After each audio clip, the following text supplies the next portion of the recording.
중국이 아무리 우리 위안화 결제를 좀 싸게 해주겠다 하면 나라들이 동참을 해야 하잖아요. 그렇죠. 동참 예. 안 하면 아무 소용없죠. 근데 이제 브라질이나 이런 나라들이 슬슬 동참을 하기 시작했다는 거.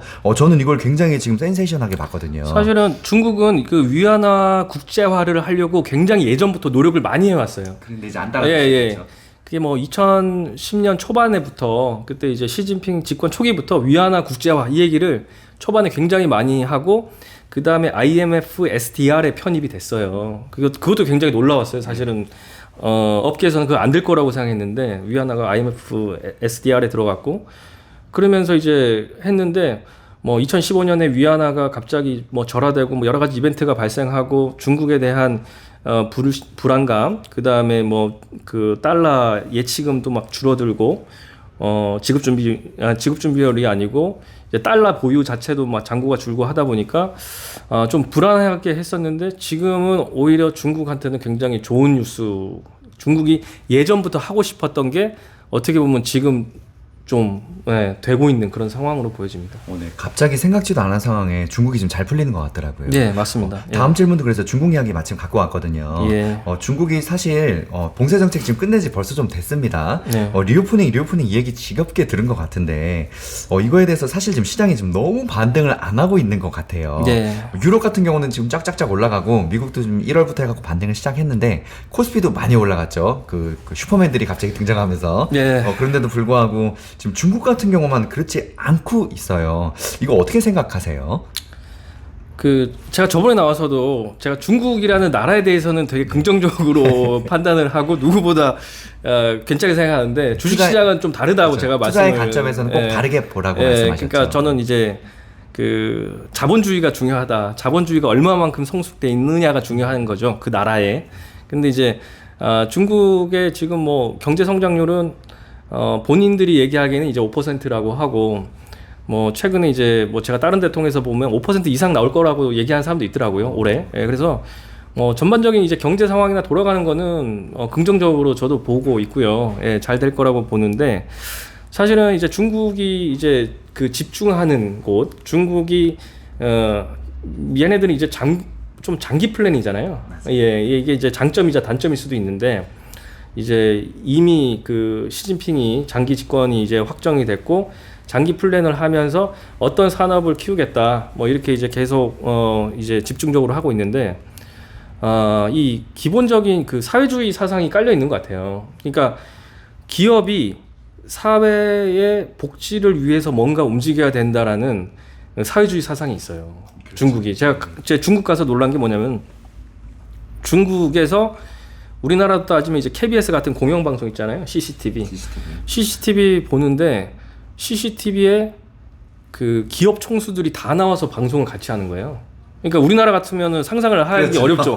이 뭐 대기업 총수들이 나와서 네. 대담을 네. 그 공영방송에서 한다는 것 자체가 되게 한국에서는 보기 힘든 건데 그렇죠. 얘네들이 사회주의이기 때문에 가능한 거예요. 그러니까 제가 무슨 말씀을 드리고 싶냐면은 이게 이제 그 중국 그 공산당 입장에서는 어떤 뭐 예를 들어서 AI를 키우겠다, 챗GPT를 키우겠다 이러면은 완전 경쟁으로 만들어 버리는 거죠. 그러니까 그 알리바바도 이제 손을 댄 게 뭐냐면은 뭐 다른 이유도 있겠지만은 결국은 이제 이 기업들 간에 완전 경쟁을 시켜서 살아남아서 이 살아남는 자가 결국은 인민의 복지를 증진시킬 수 있는 뭔가가 나와야 된다라는 거지. 어떤 특정 기업을 이제 몰아주는 그 시대는 지난 거죠. 지났죠. 그게 이제 예전에는 가능했겠지만, 그렇기 때문에 기업들 간의 경쟁이 심화되다 보니 이 기업은 결국은 이익을 만들어내고 현금을 만들어내야 되는데 그런 측면에서는 주가가 좀 탄력적으로 가기는 좀 한계가 있지 않나 저는 그런 생각을 좀 하고 있고요.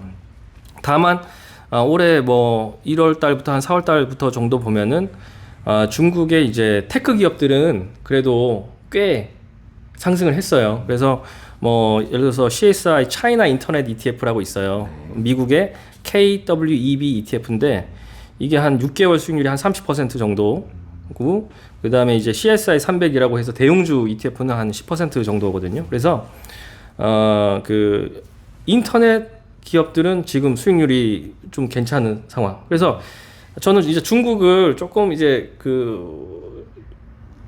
저도 투자에 관심이 많지만 좀 어떤 집중된 앵글로 보셨으면 좋겠는데 우리가 이제 CSI 300 같은 이제 그 대형주 ETF는 사실은 여기에 국영 기업이 굉장히 많아요. 비중이. 네. 예, 국영 기업이 많고 이 제가 아까 말씀드린 CSI 차이나 인터넷 ETF 같은 경우는 거의 다 민영 기업이죠.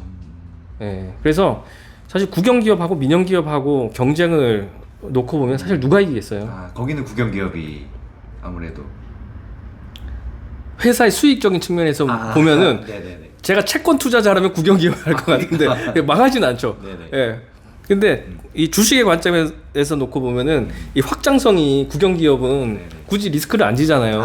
그렇죠. 예. 그래서 이제 그 인터넷 기업들이 중국 인터넷 기업들이 최근에 좀 수익률이 좋다. 네. 그리고 이제 지금 미중 무역 분쟁을 하고 있어서 그 틱톡이라는 앱을 뭐 쓰게 못 쓰게 한다 뭐 이런 얘기 들어보셨잖아요. 저거 청문회도 봤어요. 그죠? 엄청 공격하더라고요. 근데 지금 놀라운 사실은 그 미국에서 앱 다운로드 수 그 순위를 보면요 1등부터 4등까지가 중국 앱이에요.